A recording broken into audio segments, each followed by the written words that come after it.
সুপ্রভাত বন্ধুরা, আবারও এসেছি আমার সেই ভালো লাগার কর্নারে, ভালোবাসার কর্নারে, আমার ব্যালকনির গাছবাগানে। কি সুন্দর যে ফুল ফুটে যে ঝলমল করছে, রোদ্দুর উঠেছে, খুব সুন্দর লাগছে।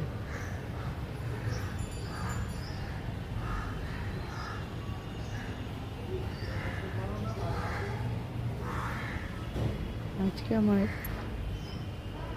এই ফুল গাছদের সঙ্গে গাছেদের সাথে চাটা খাবো।